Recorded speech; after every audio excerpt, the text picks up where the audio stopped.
but I was getting it like 7. We're also starting to go like my mom's birthday. Good morning. So as we're getting settled this morning, I want to take this opportunity, if you did not get to come yesterday, to be part of the meet and greet. Tony Clay and his wife, Mary are here, and their 3 children, Connor, Josiah, and Maisie. And this morning, during the Bible class and then in worship hour, Tony Clay is going to be bringing the lesson. He's been in ministry for about 15 years.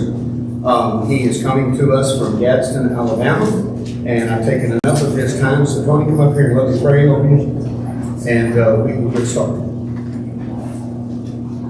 Father in heaven, thank you for giving us the opportunity to be here today, Father, and the blessing of being able to invite Mary and Tony to us and bring their children so that we can have an opportunity to get to know all of them. Father, bless him in his time in the pulpit this morning, during the worship hour, and during this time in Bible class. May we all be edified and strengthened by the Word. And Father, that you guide him in all that he does. It's in Christ's name I pray. Amen. It's good to be with you this morning. I hope everybody's doing well. I just want to start by expressing our sincere gratitude for what has really seems like special treatment since we've been here. We've been just so warmly welcomed, and your kindness and your hospitality is second to none. We just really appreciate that. From the time that we arrived and walked into the lovely hotel room and a gift basket awaited us, we were just really surprised and floored by that. So we appreciate very much the attention to detail and the intentionality to let us know just how much you wanted to welcome us, and really appreciate everyone who managed to make it out yesterday afternoon. And I feel we had a good time. Time sort of swept by us quickly, and time got away from us, and perhaps we should have scheduled it maybe 2 to 6 instead of 2 to 4. It just went by so quickly, and we had such a great time getting to meet so many of you. We're looking forward to the remainder of the day and looking forward to the time that we have together. I want to encourage you before we begin that if there's any kind of question you can think of, please don't hesitate to ask me. You're not going to discourage me or dissuade me in any kind of way. Please, if you can think it, you can ask it. And I'd be glad to discuss those kinds of things in between services or after anything. So please go ahead. What school did you go to? I attended the Memphis School of Preaching. I graduated in 2011. And so, and I appreciate the time that I had there. It was grueling and exhausting, and but I can say confidently that it was 2 of the best years of my life, and so I appreciate that. I appreciate the question. As we get into our Bible class this morning, it'd be good for us to spend some time talking about the apostles. We hold them in very high esteem and high regard, and we ought to. They had an incredible work and such an awesome task that was set before them. I don't envy the apostles. I don't envy what they had to do and where they went. Sometimes we'll, read the New Testament and think, oh, if I could have just been there. And there's some degree of that's true. There's some measure of truth to that. But I don't envy them for a lot of reasons. They weren't treated very well in a lot of cases, but we hold them in high regard. These men were personally called by Jesus, and they were to work with him and walk with him during the ministry that Jesus set before them. There are a couple words in the New Testament that we have for apostles. We have the Greek word that conveys the idea or the notion of sending people out, sending or dispatching, and that's the word apostolos.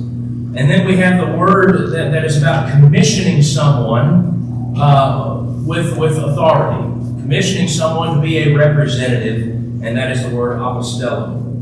The idea of the apostleship is not a new concept. Jesus is not breaking new ground, and this isn't a revolutionary idea, but is really connected to the Hebrew notion of an envoy.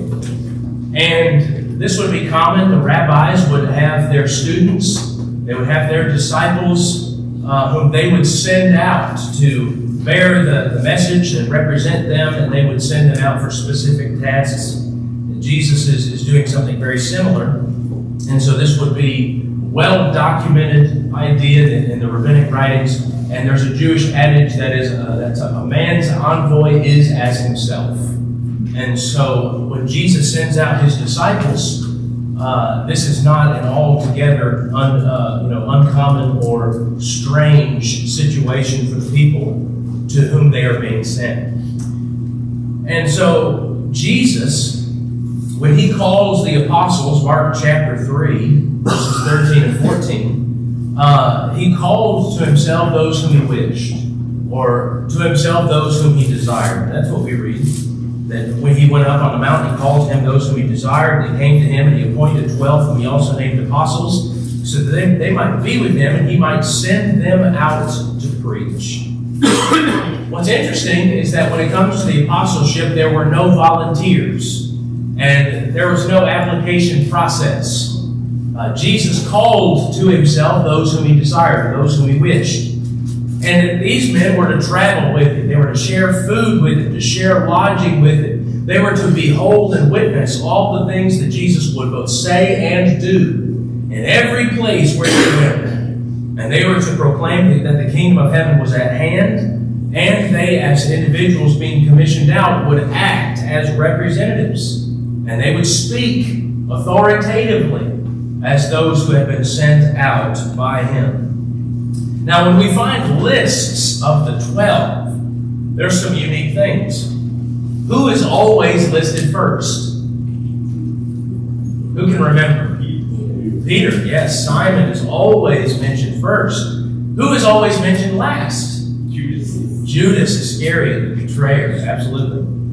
And among the group that's mentioned first, it's always Peter, Andrew, James, and John.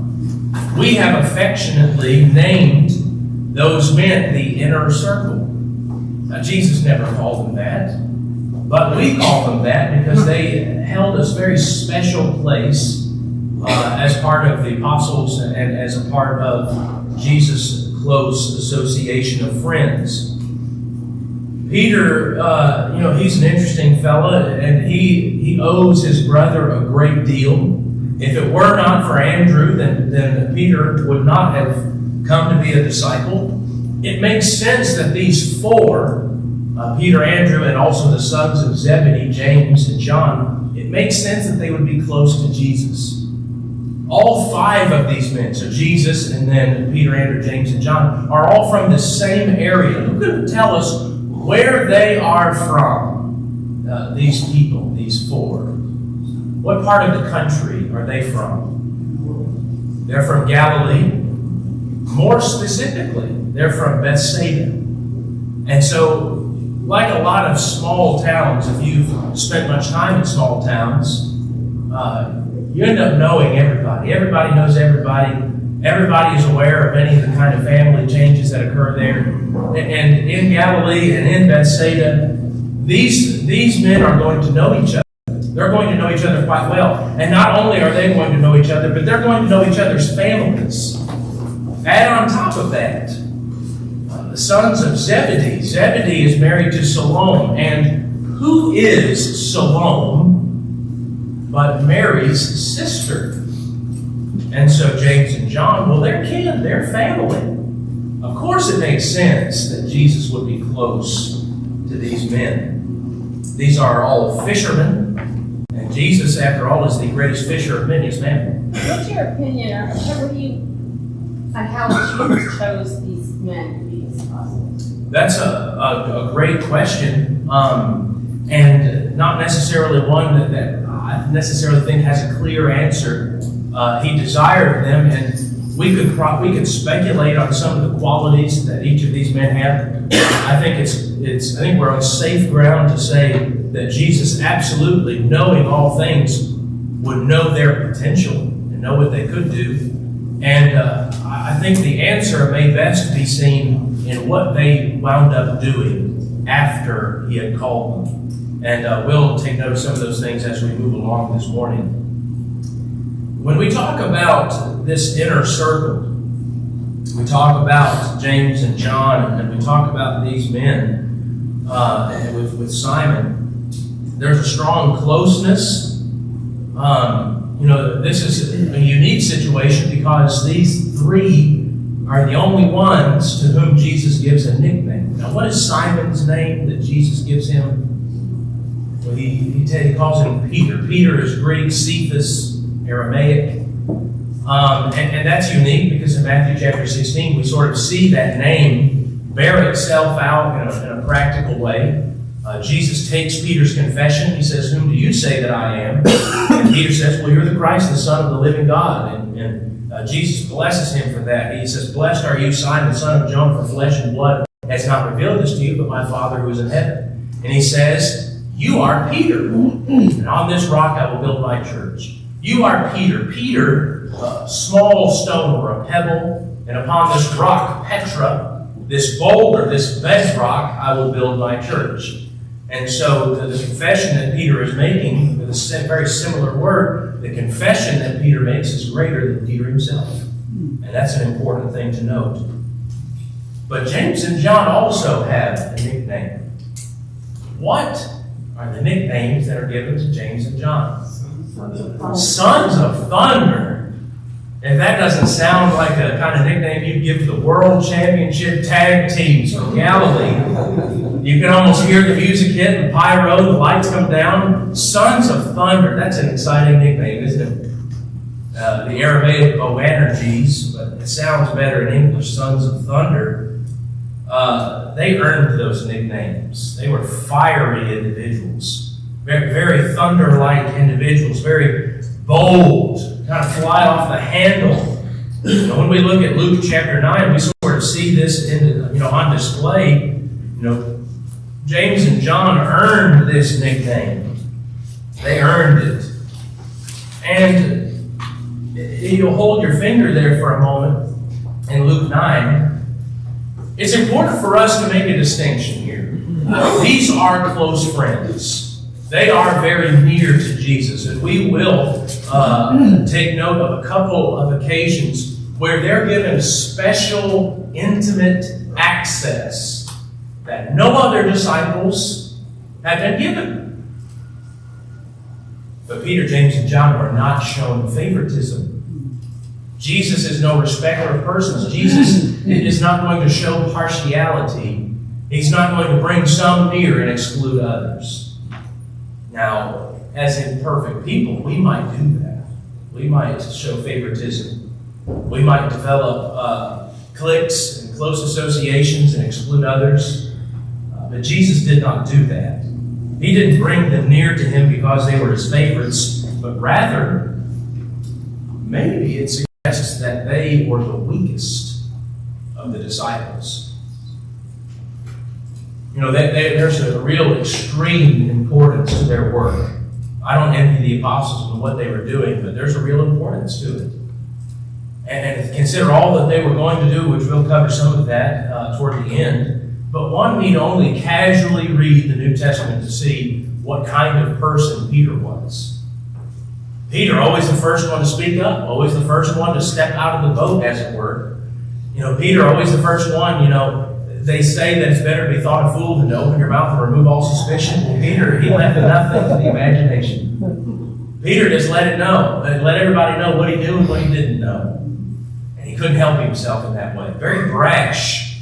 Very immature at times, but he was courageous. He did have a big heart. He did love his Lord. James and John, as we've mentioned, these are sons of thunder. They earned that nickname. They had a disposition of fire and anger. They were aggressive.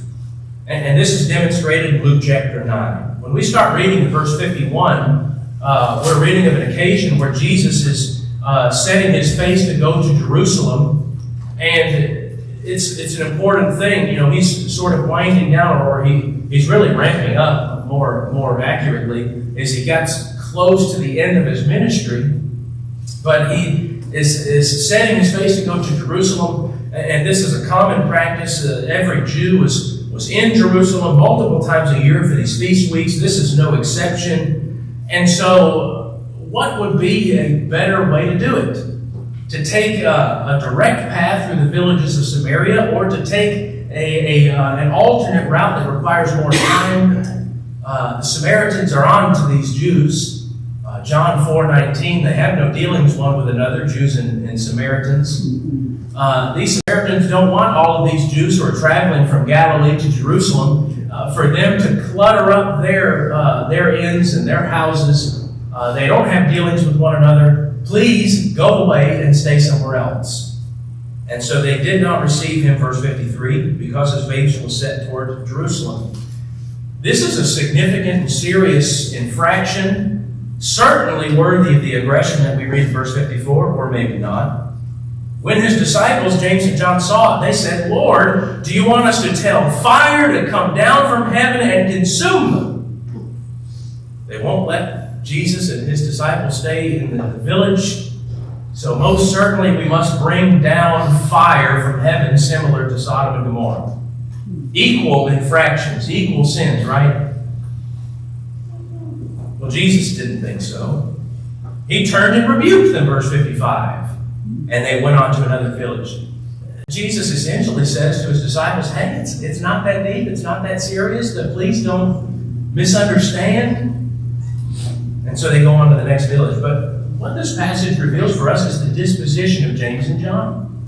It reveals for us sort of their personality. And so, what's more likely?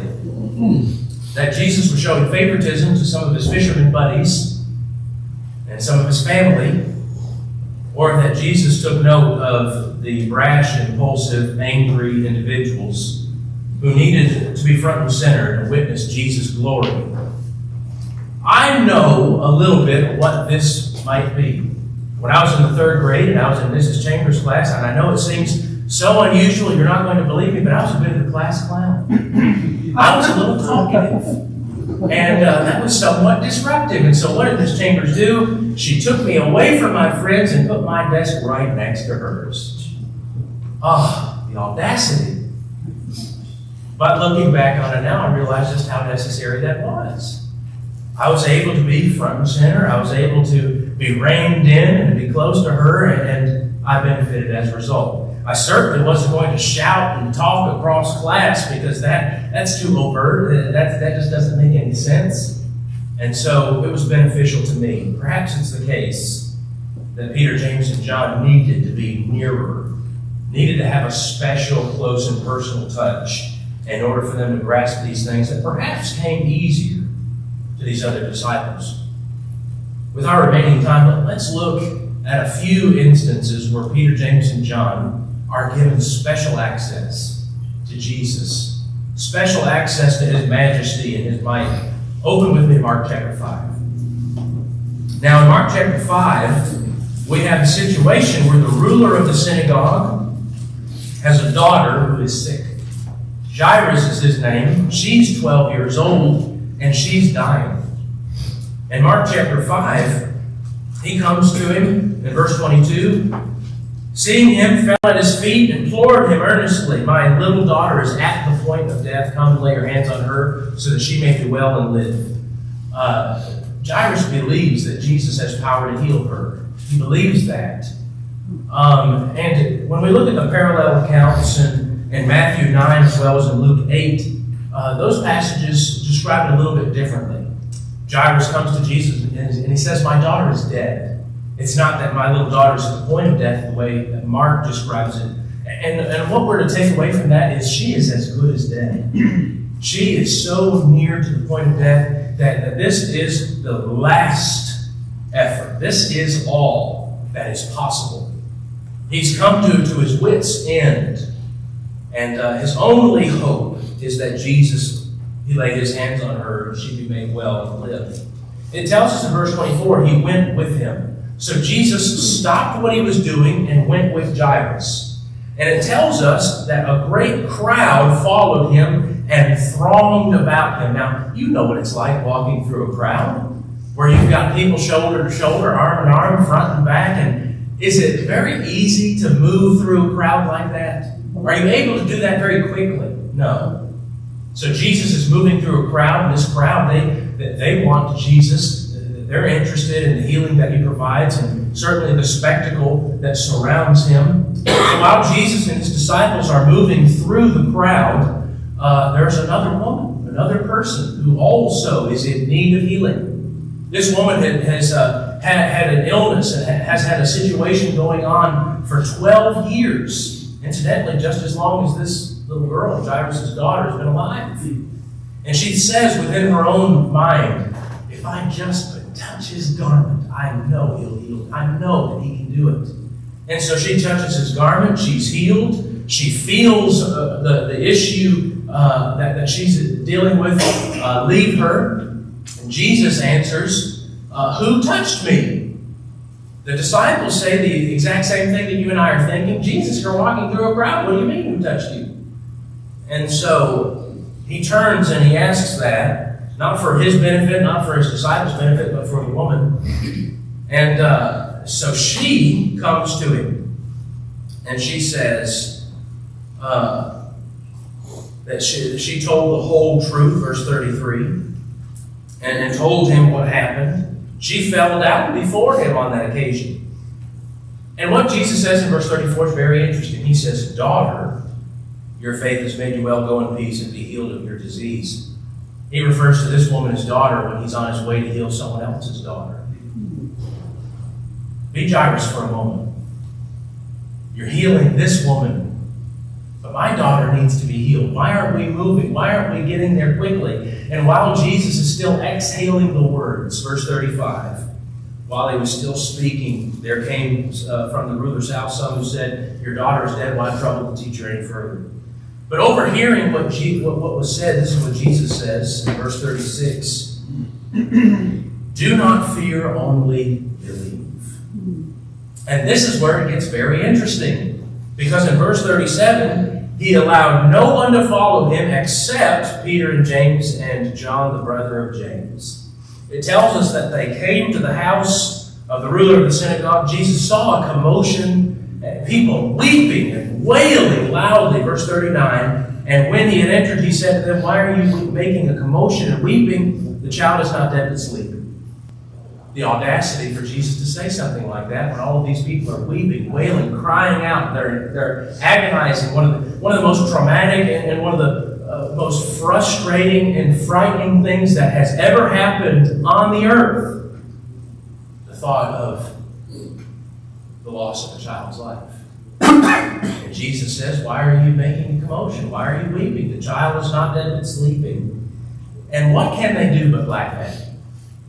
You know, during grief, people don't necessarily have a complete handle on all of their emotions. But they laugh at him. He puts them all outside, and he then enters the room, just him, and the total will be 7 people. The child's father, mother, those who are with him being Peter, Andrew, James, Peter, James, and John, and then himself and the daughter, just these 7. Taking her by the hand, he says to her, Talitha Cumi, which means, little girl, I say to you, arise. And immediately the girl got up and began walking, for she was 12 years of age, and they were immediately overcome with amazement. He strictly charged them that no one should know this. He told them to give her something to eat. Something incredible has happened. Only a few know about it or have seen it. And he tells them not to tell anyone. Now, how successful is that going to be? All those people that have been put out of the house have been weeping and wailing. They've known that she was dead. They're going to come in. They're going to give her something to eat. And they're going to know. Why is it important for this to be a small, intimate situation? I mean, you remember what happened with Lazarus in John 11, don't you? What happened after Lazarus was raised from the dead? The religious leaders, the scribes and the Pharisees, they saw it and they were just immediately glad that Lazarus was healed and raised from the dead. They worshiped Jesus, right? No. That's what they should have done. No, they were upset and they said, we need to kill Jesus. He's getting too popular. And then they said, we need to kill Lazarus. This fellow who's died and was raised from the dead, we need to make sure he dies again. I mean, I don't make it make sense to me. I just can't understand their reasoning, but how tragic would it be for the religious leaders to target this young girl? It's important for this to be close, personal. But what does Peter, James, and John need to see that warrants them being brought in so near? They need to see Jesus have power over the grave. They need to see Jesus exercising power over life and death. And this would be instrumental because Jesus would teach them, destroy this temple in 3 days and I will build it. He's going to say, as Jonah was in the belly of the great fish, so the Son of Man also must be in the earth. He's going to tell them exactly what's going to happen, and they need to believe him. And they're going to need to be able to speak with an eyewitness testimony of what they've both seen and heard, and they're going to be able to verify based on all that they've seen. They'll follow Jesus. They'll be reminded again and again, reflect back in their minds about all that they've seen and all that they have experienced. The same is true when we move forward in time. There's another occasion where they're brought in near, and that's on the Mount of Transfiguration in Matthew 17. In Matthew 17, Peter, James, and John are given such special access as they witness divine approval and authority that has been given to the Son. It tells us, beginning from verse 1, that after 6 days, Jesus took with him Peter and James and John, his brother, and led them up a high mountain by themselves. And he was transfigured before them. His face shone like the sun, and his clothes became white as light. And behold, there appeared to them Moses and Elijah talking with him. And Peter said to Jesus, Lord, it is good that we are here. If you wish, I will make 3 tents here, one for you and one for Moses and one for Elijah. He was still speaking when, behold, a bright cloud overshadowed them, and a voice from the cloud said, This is my beloved Son, with whom I'm well pleased. Listen to him. And when the disciples heard this, they fell on their faces and were terrified. But Jesus came and touched them, saying, Rise and have no fear. And when they lifted up their eyes, they saw no one but Jesus only. Now, what's so interesting about this, and something that we find when we look at the parallel passages in Mark 9 and Luke 9, is that Peter, James, and John fell asleep on this occasion. Now, I don't know what it is about these three, but they have trouble staying awake. Perhaps they deal with a bout of narcolepsy, and they're having trouble staying awake at different times. Sometimes like us, when we get seated somewhere. But they fell asleep, and then when they are awoken, they're afraid by what they see. What they see is Moses and Elijah. The parallel passages show us they were afraid at different points. They're afraid when they see Moses and Elijah. They're afraid when the cloud envelops them. They're terrified and brought to their knees when they hear the voice warned from heaven. This is my beloved Son with whom I'm well pleased. They're terrified by this, and Jesus consoles them. During this state of fear, does it make sense that Peter might not have a full grasp of the situation and him to have some misunderstandings? That's never happened to us, right? When we've been afraid and we've perhaps thought things that weren't necessarily so or made rash decisions. He says that it's good that we are here. Well, in some ways, he's definitely true. But his thought was, I'm going to make sure that we stay in the moment. I'm going to make sure that we preserve this situation. Let me make 3 tents for Jesus and for Moses and for Elijah. Now the problem is not that he wanted to make these dwellings. The problem is that he wanted to make dwellings of equal stature. Jesus does not dwell in the same sort of dwelling as Moses and Elijah. And that's evidenced by the importance of what's taking place here. What does Moses and Elijah represent? What do they represent? Well, Moses represents the law. Elijah represents the prophets. Hebrews chapter 1, verses 1 through 3 describe for us that at various times and in various ways God spoke to the fathers by the prophets, but in these last days has spoken to us by his Son. Jesus is the one that we're to listen to. This is my beloved Son with whom I'm well pleased. Hear him or listen to him. And so what they're given an opportunity of seeing in this close, intimate situation is that Jesus is the one who possesses special power and authority. And in fact, Jesus would declare as much in Matthew 28:18, all authority, all power has been given to me in heaven and on earth. And so they needed to understand that Jesus had been divinely approved in and that he's the one who possessed all authority, because they would be the ones who would be sent out to bear witness of that authority. Finally, we come to the Garden of Gethsemane, where Peter, James, and John are given special access. At a moment where Jesus is tempted and tried, and where he is in agony. Open to Matthew chapter 26. And in this case, in verse 36 and following, it tells us how Jesus went with them to a place called Gethsemane. He said to his disciples, "Sit here while I go over there and pray." And he took with him Peter and the sons of Zebedee, and he began to be sorrowful and troubled. Listen to what Jesus says to his disciples. "My soul is very sorrowful, even to death. Remain here and watch with me." Jesus describes to Peter, James, and John just how sorrowful he is, just how pained he is in his soul, even to the point of death, he says. And that will make sense in just a moment. And so he prays, "My Father, if it be possible, let this cup pass from me. Nevertheless, not as I will, but as you will." He came to the disciples, found them sleeping. He said to Peter, "So you could not watch with me 1 hour? Watch and pray that you may not enter into temptation." He would enter into temptation. "The spirit indeed is willing, but the flesh is weak." And again, verse 42, the second time he went away and prayed, "My Father, if this cannot pass unless I drink it, your will be done." And again he came and found them sleeping, for their eyes were heavy. Verse 44, leaving them again, he went away and prayed for the third time, saying the same words again.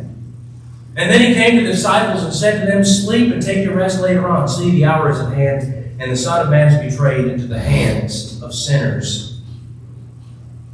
When we turn over to Luke chapter 22, we're clued into a different aspect of this through Luke's vantage point. It makes sense that Luke would be interested in some of these things, being a physician himself, because he describes a physical ailment that Jesus experiences.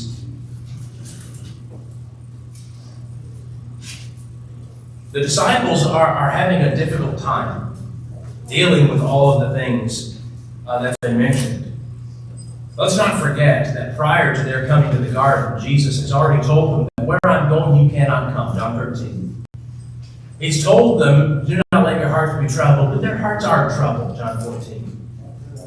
But in this occasion, when Jesus is there and he's praying, his disciples are weary, they're exhausted, they're tired, they're frustrated by everything that's taking place. This is late at night.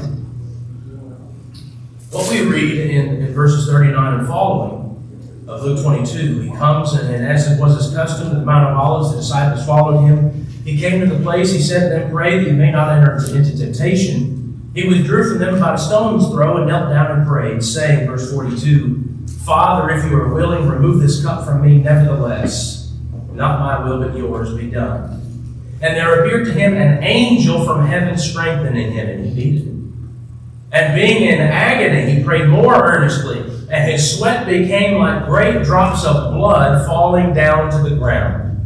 And when he rose from prayer, he came to the disciples, found them sleeping for sorrow, and he said to them, "Why are you sleeping? Rise and pray that you may not enter into temptation." And so what we read is bizarre and very strange, that Jesus was in agony, and his sweat became, as it were, great drops of blood falling down to the ground. You know, it's interesting that Luke would mention this. Luke is a physician, and it's very interesting for us because it sounds like a condition called hematidrosis.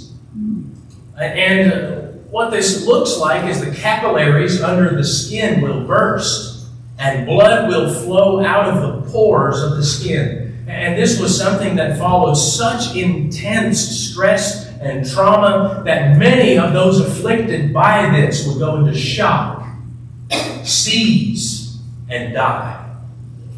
Jesus is strengthened by an angel, but what brings this on? What brings on these prayers where Jesus is asking to not necessarily have to do what he knows he must? What is it that brings on the stress and the trauma and the agony that results in such a physical ailment as this? Jesus is confronted with the reality that every sin of every person who is alive, who has lived or will live, is upon his shoulders. And with that comes the pain, the agony, and the humiliation.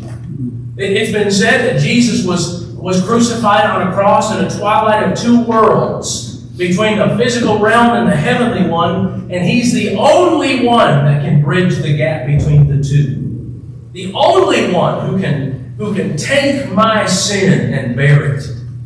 I cannot bear it myself.